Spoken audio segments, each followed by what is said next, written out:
வீராஞ்சனையர் வினயாஞ்சனையர் இத்தனை குரங்குகளும் முன்னாடி போய் பேச விட்டுட்டு தான் பின்னாடி நின்னாரோ இல்லையோ. சீதையை பார்த்த போது நான் பார்த்தேன்னு பெருமை பேசிக்கொள்ளாமல் பார்க்கப்பட்ட சீதையை பத்தி பேசினாரோ இல்லையோ, அது அவருக்கே உண்டான பெருமை. வினயாஞ்சனையர் எல்லாருக்கும் தெரிஞ்சவர். யோகாஞ்சனையர் அங்கங்கே அப்படியே யோகத்துல தியானத்துல எழுந்துள்ளிருக்கிறோம் இல்லையோ. சோழசிம்மபுரம் கேள்விப்பட்டிருக்கீங்களா? ஷோலிங்கர் மலை 1300 வழிகட்டு யோக நரசிம்ம சுவாமி மேல இருக்கா. கீழே போனா சின்ன மலை ஆஞ்சநேயர் சுவாமி. ஆஞ்சநேயர் மலை ஆஞ்சநேயர் மலைன்னு சொல்றோம். அந்த ஆஞ்சநேயர் அங்கேயே யோகத்தில் இருந்த 7 ரிஷிகளை காப்பாத்தி கொடுத்தவர். அந்த ஊரே சப்த ரிஷி கஷேத்திரம்னு சொல்லுவா. 7 ரிஷிகள் நரசிம்ம பெருமானை யோக நரசிம்மரா பிரத்யக்ஷமா பார்க்கணுங்கிறதுக்காக தபஸ் பண்ணிட்டு இருக்கா. அப்ப சில அசுரர்கள் ராட்சசர்கள்லாம் அவர்களை கெடுக்கிறதுக்காக வந்திருக்கா. பெருமானே ஆணையிட்டு, ஹனுமான் நீர் போய் அவர்களை எல்லாம் ரட்சித்து கொடும். அதனாலதான் அவர் தன் ஆற்றலால 7 ரிஷிகளை ரட்சித்து சின்ன மலையில் வரும் பக்தர்களுக்காக இன்றும் இருக்கிறார். அப்ப யோக நரசிம்மருக்கு ஏத்த யோக ஆஞ்சநேய சுவாமி யோகத்திலேயே கூட இருப்பார். இந்த திருவடி இப்படி குறுக்க வச்சிருந்து முழங்காலுக்கு முழங்காலுக்கு நடுவில் ஒரு பட்டை இருக்கும். யோக பட்டைன்னு சொல்லுவது வழக்கம். நீங்க யோக நரசிம்ம சுவாமி இடத்துல கூட அந்த பட்டையை பார்க்கலாம். 2 காலம் இப்படி குறுக்க இருக்கும். கைகளை இப்படி முழங்காலுக்கு மேல வச்சிருப்பார். இந்த முழங்காலேருந்து அந்த முழங்காலுக்கு ஒரு பட்டை கட்டி இருக்கும் இல்லையோ, அதே போல ஆஞ்சநேய சுவாமி இருப்பார். யோக ஆஞ்சநேய சுவாமி. அவருடைய யோகம் எதிலே? ராமனிடத்துல பக்தி யோகம். ராமனோட எப்பவுமே சேர்ந்து இருக்கிறது. யோக சப்தத்துக்கு பொருள் என்ன? ஒரு பக்தன் பெருமானோட பிரிவதை தாங்க கூடாது. பிரிவு தாங்காது. நம்ம வீட்டுல அப்பா பிள்ளை அம்மா பொண்ணு கணவன் மனைவி பிரிவு தாங்காதுன்னு சொல்ல முடியும். அத போல பக்தனுக்கு பெருமானிடத்தில் பிரிவு தாங்க கூடாது. ஏன்னா பக்தனை பிரியறத பெருமான் விருப்பப்படுவதில்லை, தாங்காது. அதே போல பெருமான பிரிவதை பக்தனும் விருப்பப்படுவதில்லை, தாங்காது. யோகாங்கிற சொல்லுக்கே சேர்க்கைன்னு பொருள். ஆஞ்சநேயர் எப்போதும் ராமனோடு சேர்ந்தே இருக்க விருப்பப்படுகிறார். நகர்வதோ உண்ணும் சோறு பருகுநீர் தின்னும் வெத்தலையும் எல்லாம் கண்ணன்னு நம்மாழ்வாருடைய பாசனம். ஒரு நிமிஷம் பெருமானை பிரிந்தால் தாங்க மாட்டாத ஆஞ்சநேயர் யோக ஆஞ்சநேய சுவாமி. அப்ப 4 தங்கள் பார்த்தோம். அன்பை வெளிப்படுத்த வேண்டும் பக்த ஆஞ்சநேயர். பெருமானுக்கு ஒரு ஆபத்து, வேதாந்தம் சனாதன தர்மத்துக்கு ஒரு ஆபத்துனால் பொங்கி எழ வேண்டும். பக்தனுக்கு இருக்கிற 2வது குணம் அது வீர ஆஞ்சநேயர். பெருமான்னு சொன்னால் பணிவோடு இருக்க வேண்டும். பக்தனுக்கு இருக்க வேண்டிய பணிவு வினய ஆஞ்சநேயர். அவனோட எப்போதும் கூடியிருக்க வேண்டும், பிரிந்தால் தாங்க கூடாது. இது யோக ஆஞ்சநேயர். பக்தன் பெருமானை விட்டு பிரியலாமா? நம்ம எல்லாம் கோவிலுக்கு போறோமே, நீங்க ஏதோ ஸ்ரீரங்கத்துக்கு யாத்திரை போறோம், பதரிகாசிரம யாத்திரை போவா. அழ்வார் ஒரு பாசுரத்துல சொன்னார், எழுவார் விடை கொள்வார் ஈந்துழாயான வழுவா வகனறிந்து வைகள் தொழுவார்னு ஒரு பாட்டு ரொம்ப வேடிக்கையான அர்த்தம். ஒரு பக்தர் புறத்து போறார், பதரிகாசிரமத்துக்கு போயிட்டுறேன்னா, சரி போயிட்டு வாங்க. அங்க எத்தனை நாள் இருக்கிறதா உத்தேசம்? எந்த க்ஷேத்திரத்திலையும் 3 நாள் இருக்கணும். புண்ணிய க்ஷேத்திரம்னா 3 நாள் இரவு தங்க வேண்டும். ஆனா அது முதல் நாள் போய் சேவிச்ச உடனேயே குளிர் நம்மளை வாட்ட ஆரம்பிச்சிடும். நம்மளை கூண்டு போனவளை கிளம்பலாமா அப்படின்னு ஆரம்பிச்சிடும். இல்ல நாளைக்கு காத்தால போகலாம், ஏன்னா ராணுவம் அங்க கதவு திறக்கணும், திறந்தா தான் நம்ம மேல போக முடியும், கீழே வர முடியும். இவா சொல்லுவா இன்னும் 1 நாள் இருந்துட்டு போகலாம்னுட்டு. நமக்கு பரப்போம் கூடாது. 3 நாட்கள் இருக்க வேண்டும். 3 நாள் இருக்கிறது 1 கோடி இல்லையே. நாங்க 1 மாசம் இருந்து பார்க்கலாமா? 200 கோடி. சுவாமி போறோம், பதரிகாசிரம பெருமாள் திரும்பி போன்னு சொன்னா வருவோம், இல்லையானா நான் அங்கேயே இருக்க போறோம். இது யாரான்னு சொல்லிட்டு கிளம்புறோமா? வீட்டிலேருந்து கிளம்பச்சேவே போறேன்னு சொல்லிட்டு போறோமா? போயிட்டு வரேன்னு சொல்றோமா? போயிட்டு வரேன்னு தானே சொல்றோம். யாராலும் போறேன்னு சொன்னா கோச்சுடுவா, இந்த மாதிரி அபசகுனமாக பேசுகிறீர்கள், போயிட்டு வரேன்னு சொல்லுங்க. இப்ப திருவேங்கடத்துக்கு போயிட்டு வரேன்னு சொல்லணுமா, போறேன்னு சொல்லணுமா? திருமலைக்கு போறேன் போயிட்டு வரேன்னுட்டா உறுதியா நம்புறோம். பெருமாளை போனோம் தரிசிக்கணும், 1/2 நிமிஷம் தான் இருக்க விடுவா, உடனே திரும்பி வந்துடணும். ஏன் சாமி அவரோட நம்ம இருன்னு சொன்னா அதெல்லாம் தெரியாது. அது திரும்பி வர்றதுக்கு முன்பதிவு பண்ணி வச்சிருக்கோம். ஸ்ரீனிவாசரை நீர் சொன்னதுக்காகலாம் நாங்க இருக்க முடியாது, அப்புறம் அது கிடைக்கவே கிடைக்காது, 60 நாளைக்கு ஒரு தடவை தான் கிடைக்கும், நாங்க போயிட்டுருவோம் கிளம்பிடுவோம்.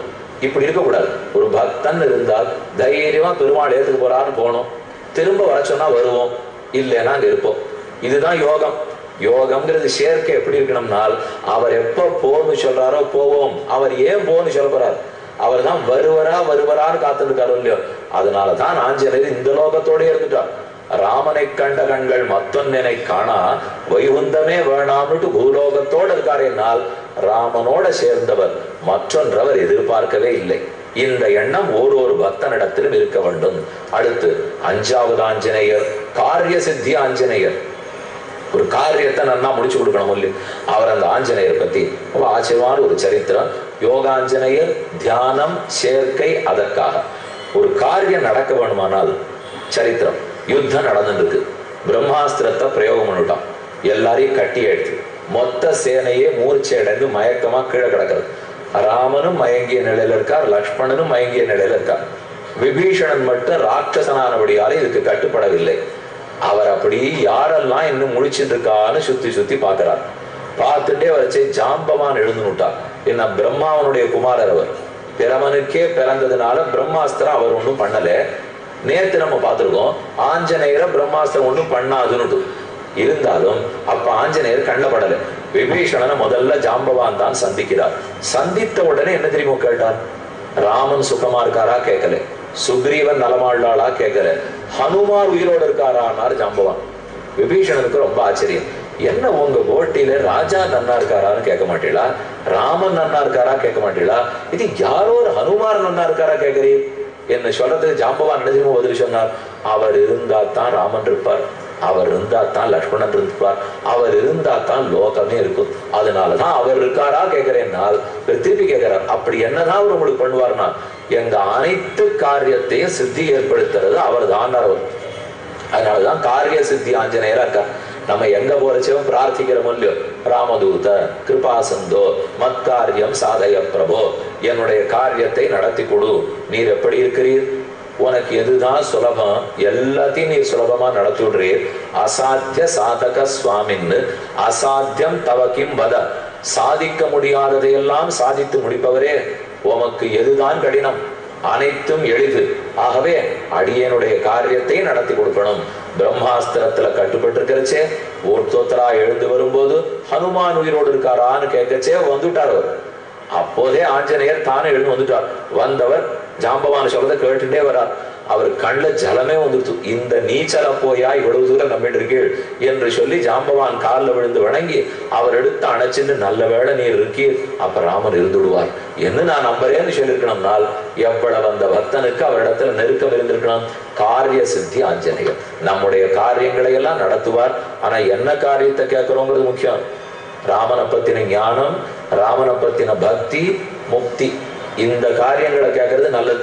இதை விட்டுட்டு நமக்கு நீண்ட ஆயுள் வேணும், இன்னொரு பிறகு கொஞ்சம் பணக்காரனா பிறந்தா தேவையில்லை, இப்படிங்கிற காரியத்துக்கெல்லாம் அவர்கிட்ட போகக்கூடாது. எல்லாம் சின்ன சின்ன விஷயம், தானே இந்த லோகம் எப்படியோ அப்படி இழுத்துன்னு போடும். அதனால காரிய சித்தினா எல்லாத்தையுமே பண்ணுவார். தேக ஆரோக்கியத்துக்கு குறைவு இருக்கா பிரார்த்திச்சுக்கலாம். நீண்ட ஆயுள் ஒரு பக்தன் ரொம்ப கேட்கறது இல்லை. ஏன்னா அவனை பொறுத்த வரைக்கும் பெருமான சீக்கிரம் அடையணும். இது நீண்ட ஆயுள் இருந்து மட்டும் இந்த சம்சாரத்துல தானே துன்பப்பட போறோம். ஆனா இருக்கிற நாள் ஆரோக்கியத்தோட இருக்கணும். அதுக்கு எடுத்தான் அவன் நம்ம இப்போ இருக்கிறது 50 வயசா இருக்கட்டும் 65 இருக்கட்டும், ஆரோக்கியத்தோட இருந்தா தானே பெருமானுக்கே தொண்டு புரிய முடியும். மத்த எதுக்கும் வேண்டாம். நம்ம மலை ஏறி போறோம், 7 மலை ஏறணும்னா அதுக்கு முதல்ல சக்தி வேணுமோ இல்லையோ, அந்த சக்தி அவரிடத்துல வாங்கிக்கலாமே. அதுக்கு நான் 100 வயசு இருக்கணும்னு கேட்க வேண்டாம், இருக்கிற வருஷம் ஆரோக்கியமா இருக்கணும், பக்தியோட இருக்கணும் கேட்கணும். அந்த காரியங்களை ஆஞ்சநேயர் சித்தி ஏற்படுத்தி கொடுக்கிறார். காரிய சித்தி ஆஞ்சநேயர் ஆக பெருமானுக்கு கூட உயிரூட்டக்கூடிய காரிய சித்தி. ஒரு பக்தனிடத்தில் இருக்கிற பெருமை என்ன, பெருமானுக்கே உயிரளிப்பவன் பக்தன். ஏனால் இந்த பக்தன் அத்தனை நெருக்கமா நினைச்சிருக்கிறவர். அவன் இருந்தா தான் நான் மகாத்ம விர்மாம் அவலோக்கியதாம்னய க்ஷணேபிதேய விரஹா அதிதுஸ்ஸமான்னு சொல்வார்கள். மகாத்மாக்களை ஒரு நாளும் பிரிந்தாலும் பகவான் தாங்குவதே கிடையாது. அதனால காரிய சித்தி ஆஞ்சநேயர் வேணுங்கிற காரியத்தை முடிச்சு கொடுக்கிறார். பெருமானுக்கே உயிராகவே இருக்கிறார். ஒரு அறிவிப்பு.